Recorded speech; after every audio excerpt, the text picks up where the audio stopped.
maaga tayong naglalaba mga kapamilya. Kasi ano ngayon, mainit ang panahon. So, nagsasampay na ako. Ayun, mga labahan ko. Para mamaya matuyo. Kasi pag hindi ka magsasampay ng maaga, yung panahon kasi hindi natin maintindihan. Pagtingin mo ang init, tapos maya-maya umulan. Hindi mo talaga maintindihan na ngayon, sa ngayon, yung panahon. Kaya, pag may oras, so sampay agad. Yun.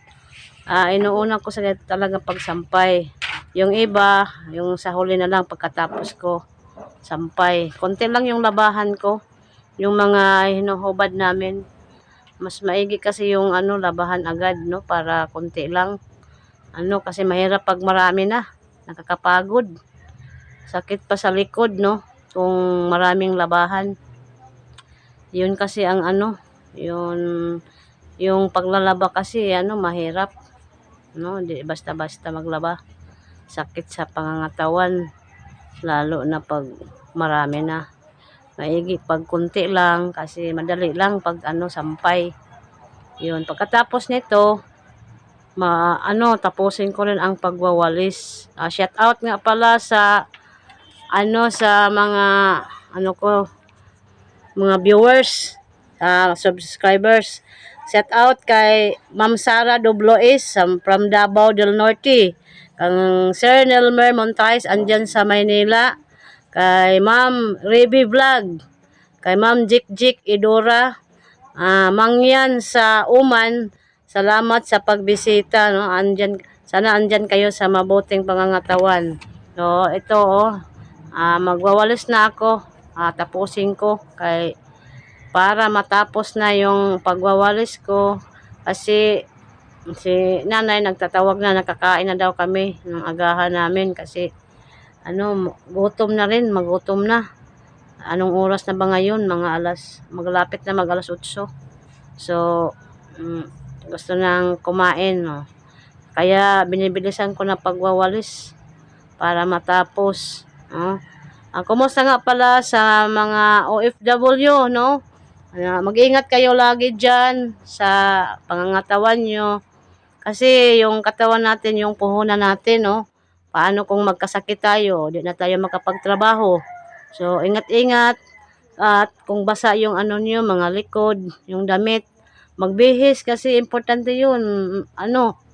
Magkasakit tayo ng yung anong tawag niyan sa likod, yung pulmonya.